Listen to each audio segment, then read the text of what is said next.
Not even me, like I didn't get what I needed. I gave you what you needed. I sacrificed my well-being, my peace, just for you. And then for what at the end of the day?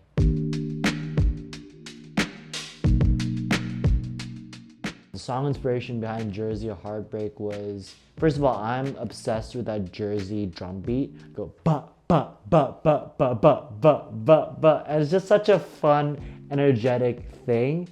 One of my favorite songs is As It Was by Harry Styles.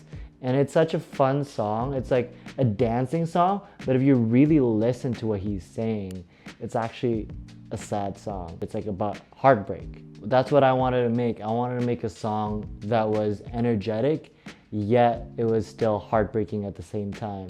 It's like the type of song that you listen to and you're just like dancing around if you're not listening to the lyrics, and then you're listening to it and you're like, oh dang, that's like deep. I had so much fun producing this song. I produced this song from beginning to finish. First thing was I wanted a Jersey beat. Like coming to Logic, I was like, I need a Jersey beat. I found one, and then I was like, oh, you know what this needs? It needs a saxophone. And so I hopped on the MIDI keyboard, played a little sax, and started writing to it. But I hit up my buddy Jeff, who's an actual saxophone player, who's played sax for one of my shows before. I was like, yo bro, could you like record live sax for this? And so he did. And I think that layer of sax, real live sax, made the song just so much more beautiful. I feel like it kind of gives it a soul vibe to it, from the gritty R&B, just like the ba ba ba ba ba ba R&B hip hop kind of vibe.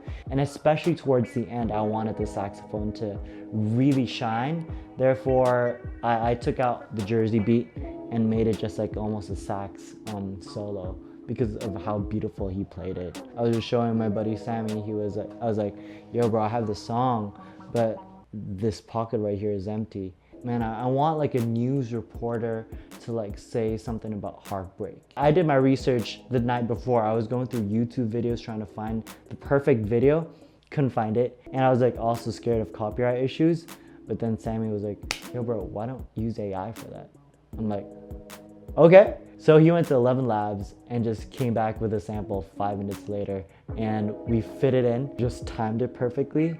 And then it's literally a bit about news reports say that 1 out of 5 relationships end in heartbreak. You know, it's just something so simple. And then we also used part of when we said heartbreak as a sample. So it goes heartbreak, heartbreak, heartbreak, heartbreak, heartbreak, heartbreak, heartbreak. That vocal AI like just filled in the spot that I needed. And that's when I knew the song was done, really. With this song, like, you're listening, but are you actually listening?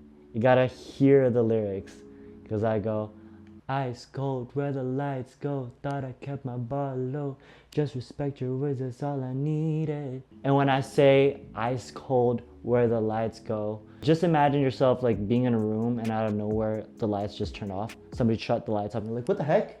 You know? And that's what I meant by like where the lights go. You know, ice cold was just how ruthless she was. She was just ice cold and just turned off the lights, not caring if anybody's in the room. And I was in the room in the relationship, you know? It's just left, turned out the lights, and I'm just like in the dark by myself. And then I said, gave all heart and soul, put you first, I head to toe, push my limits, but I gave you what you needed. I gave it all, heart and soul. I gave everything that I could, push my limits, but I gave you what you needed. You know, I even prioritized you over myself. And then I said, can't know what you don't know, so I did my role, made sure my feelings known, but you proceeded to throw blows on my ego. If your goal was to embarrass me, I admit that you succeeded.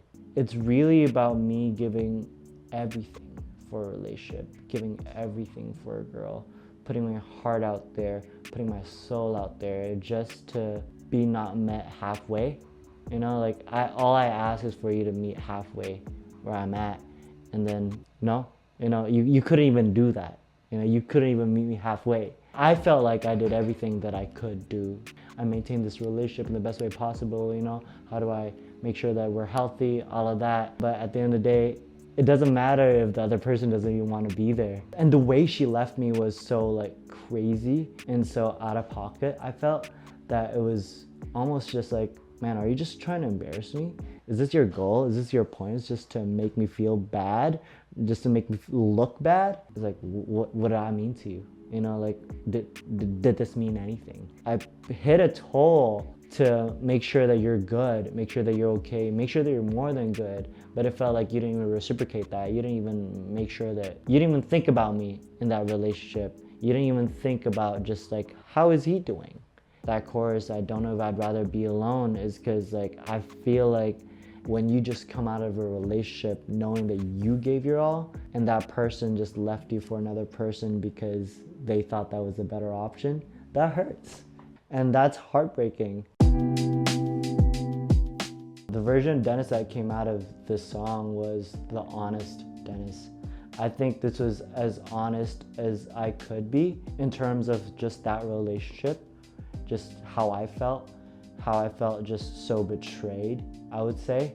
The way that she left was just so jarring.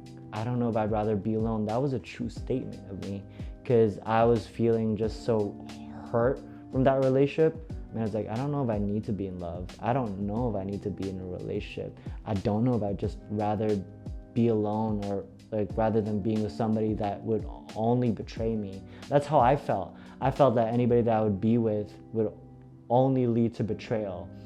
Even though that wasn't even the case for my other relationships and it ended so horribly for me, that's how I felt. I'm really good in just making music from actual personal experiences, you know? I feel like for me, I need to go through it to be able to write it. And I usually write music in the thick of what I'm feeling. So when I'm going through a heartbreak, I'm writing at that moment. At least for me, I feel like that's the most raw and most authentic version of myself, is when I'm actually going through it, you know? When I'm actually hurt, I'm gonna write a song, you know? I tell people around me all the time, live life, you know? Even if that means you're gonna get hurt. Good. It means you're gonna make songs about it. You're gonna make art out of that, because art's not gonna come out of life that's so mundane. It's gonna come out of the rocky parts of life, you know? But those sharp edges that makes you bleed, that's what a good song is gonna be about, you know? And for me, that was me bleeding writing this song. And that's gonna be the best version of myself, is when I'm bleeding and I'm just recording this song, you know? Because at that moment you can feel how I'm feeling. That's why I love to write songs just when it's hard. It's easier to channel that energy straight to music. Because when I'm feeling hurt, I don't know where to channel that energy to, you know? I don't want to be angry, you know? And some people go to the gym, I go to Logic.